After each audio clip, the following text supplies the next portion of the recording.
Assalamualaikum warahmatullahi wabarakatuh. Salam sehat selalu, eh, rekan-rekan eh, pembelajar geotermal. Mohon izin pada kesempatan kali ini saya akan mencoba untuk menjelaskan atau memberikan tutorial sederhana bagaimana caranya membuat pemodelan kehilangan tekanan pada sumur satu fasa uap. Nah, ini data-data yang kita peroleh di tekanan di kepala sumur adalah 5,0,8 bar, kemudian laju alirnya 44,6 ton per jam.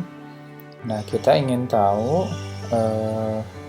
dari tekanan kepala sumur 5,08 bar itu berapakah tekanan di sumur pada kedalaman 150 meter dari kepala sumur. Jadi target kita adalah menghitung tekanan di dasar sumur sebenarnya atau memodelkan, tapi karena kondisi sumurnya itu berbeda-beda, dalam hal ini di kedalaman perbedaan perhitungan segmen itu biasanya dibedakan berdasarkan ukuran casing atau perubahan inklinasi sumur begitu. Jadi ini untuk tahap awal kita memodelkan berapa tekanan di dalam sumur pada kedalaman 150 meter dari kepala sumur begitu.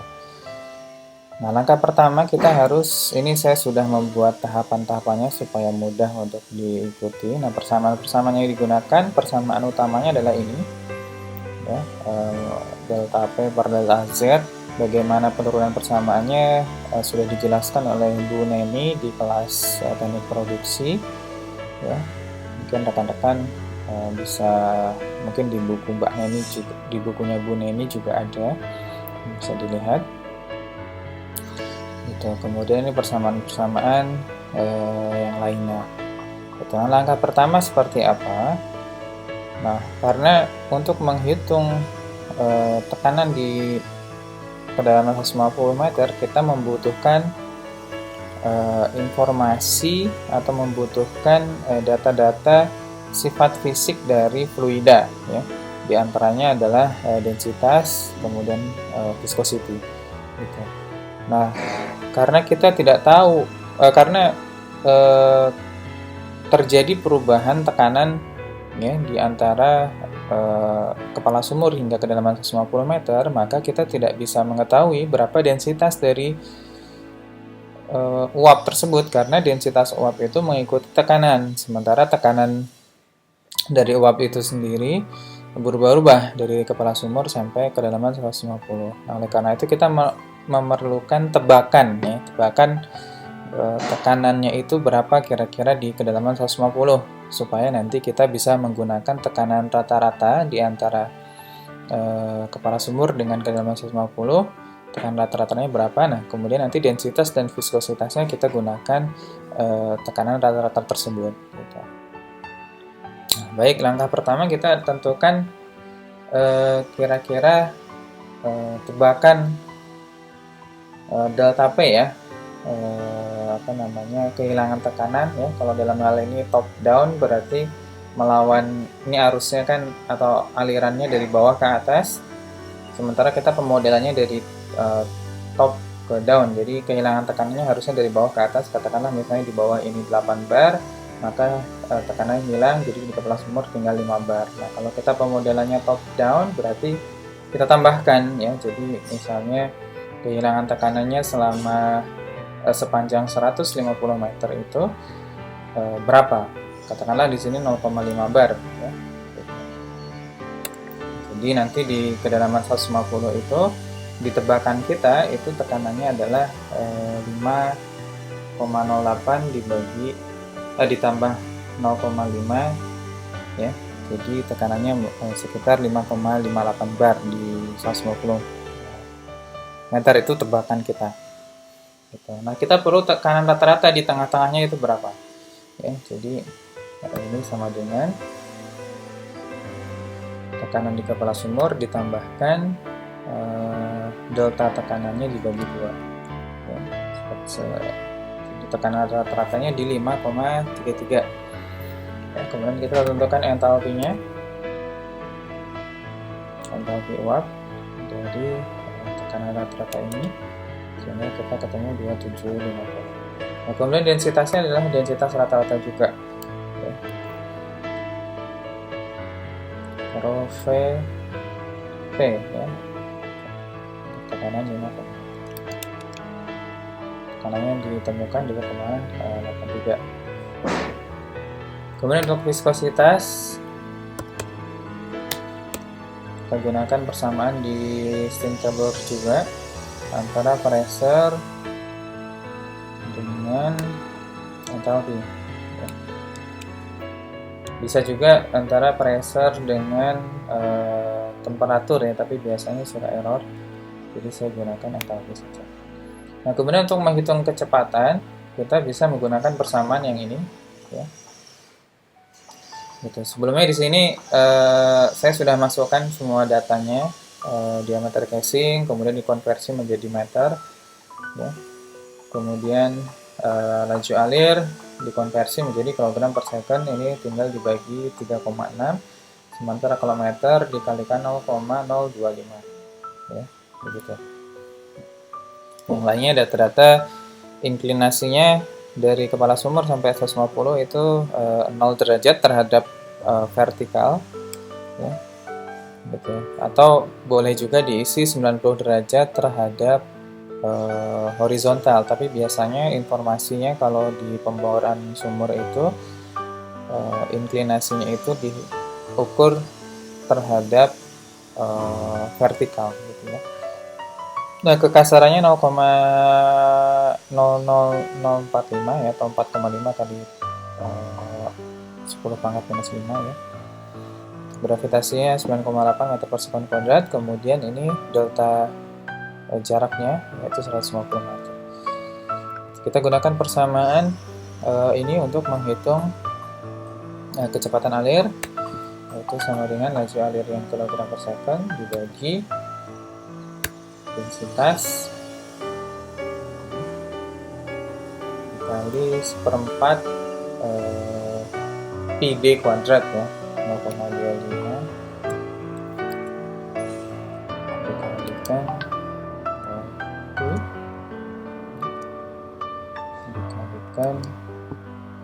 diameter. Ini sebenarnya diameter casingnya kalau 95/8 itu outside diameter ya, tapi karena tidak ada informasi inside diameternya berapa, sementara kita pakai outside diameter. Kita gunakan yang meter pangkat 2.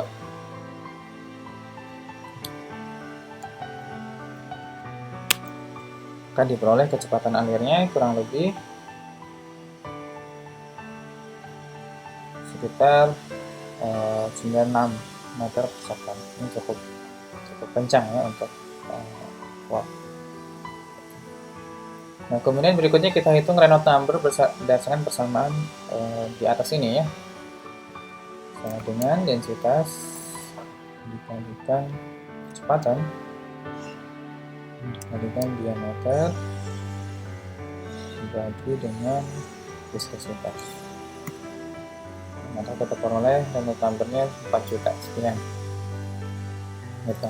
Nah, Reynolds number ini nanti digunakan untuk menghitung friksinya berapa, friction factor dari aliran ini gitu ya. Nah, di sini yang menarik adalah nanti penurunan persamaannya bisa juga dilihat di penjelasannya ini atau di buku ini ya. Gitu. Di sini ada friction factor tebakan dan friction factor sesungguhnya ya. Jadi kita harus melakukan iterasi nanti supaya friction factor tebakannya ini sama dengan friction factor yang nanti akan kita cari gitu ya. Jadi misalnya nanti kita tebak berapa, ketemunya berapa, nanti nilainya harus dirubah supaya nanti sampai sama dengan Fg sama dengan Fc gitu. Nah, oleh karena itu kita lakukan tebakan, katakanlah 0,1 ya. Kemudian kita masukkan persamaannya ini sama dengan ini supaya mudah kita buat strukturnya dulu ya. Sini aja supaya mudah. 1 dibagi kurung tutup kurung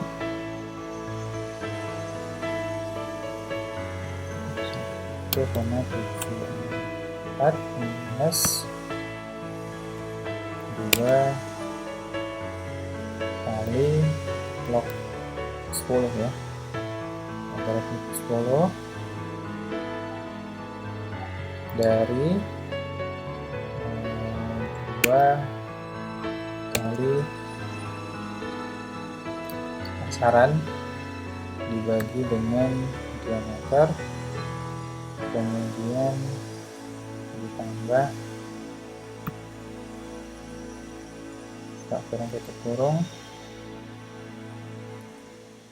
18,7 dibagi Reynolds numbernya itu G32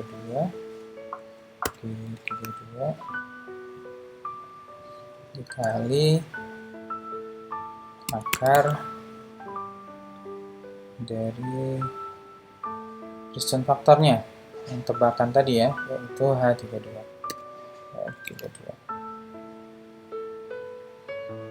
Mudah-mudahan tidak error.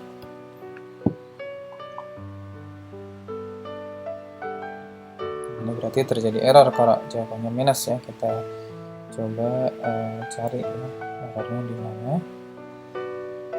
2 kali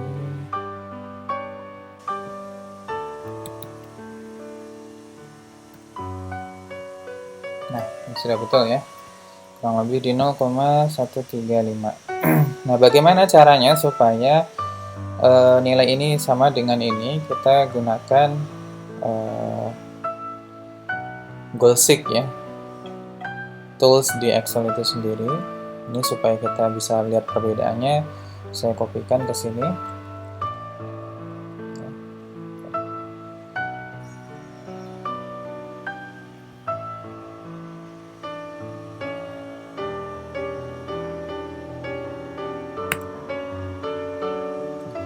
Pertama kita cari deltanya dulu ya, sama dengan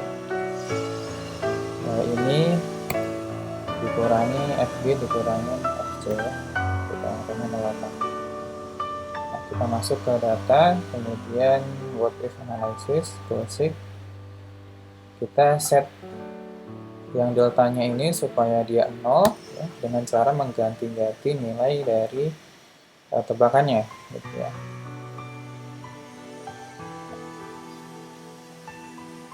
Oke, maka nilainya tebakannya adalah 0,135, kurang lebih seperti itu. Nah, kemudian berikutnya setelah kita tahu FC, nanti kita gunakan untuk menghitung delta DP per DZ ya.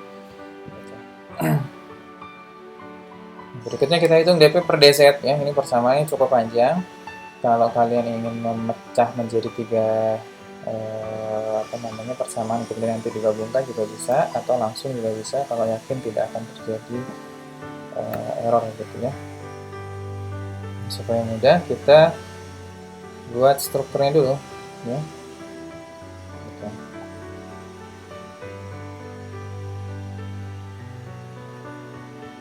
Jadi ini untuk yang gravitasi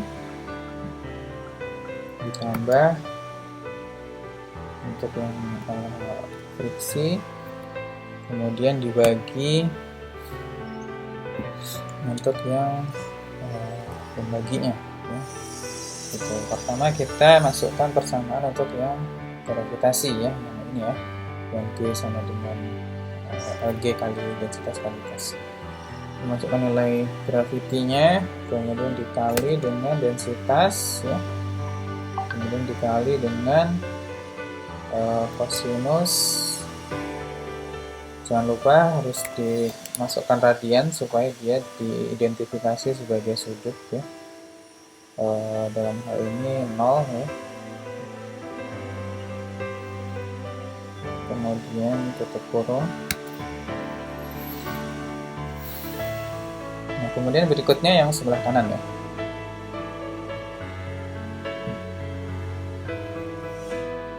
Kita masukkan friction factor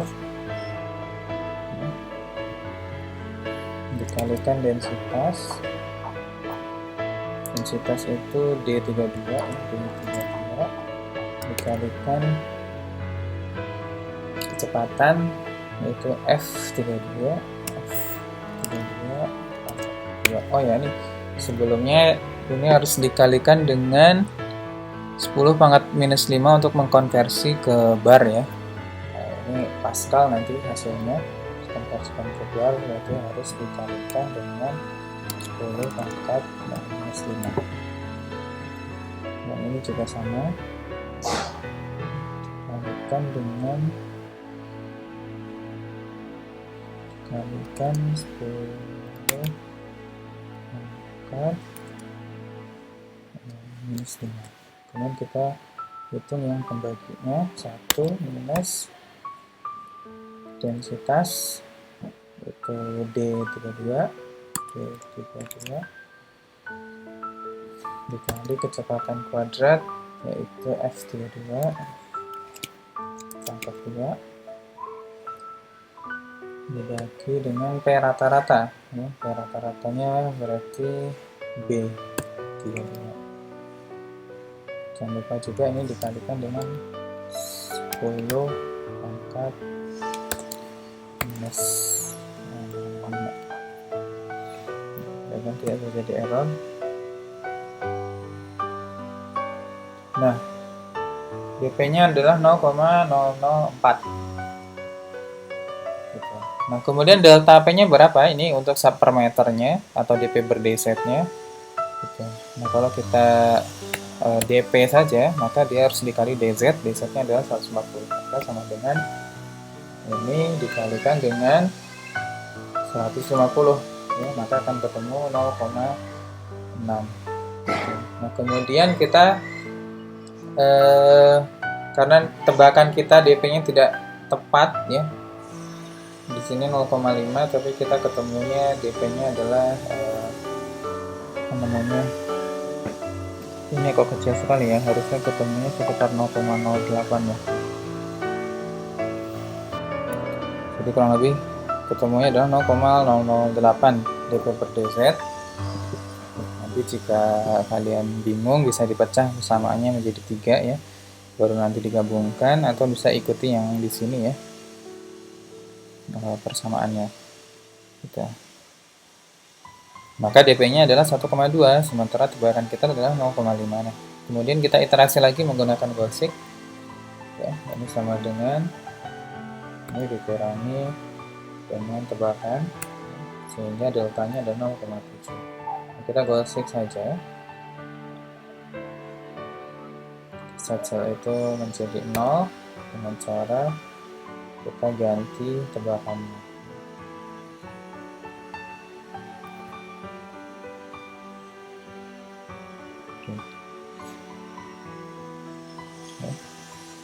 Nah, kelemahan metode ini karena iterasinya 2 kali, jadi ketika kita merubah delta P di sini, maka friction faktornya juga berubah ya. Gitu, tadi 0,138 sekian, sekarang menjadi 0,135 ya, gitu. Namun karena ini masih mendekati ya, jadi kita asumsikan tidak apa-apa. Nah, jadi delta P-nya adalah 1,14, sehingga tekanan di kedalaman 150 itu adalah 5,08 ditambah dengan ini ya. Jadi pada kedalaman 150 meter itu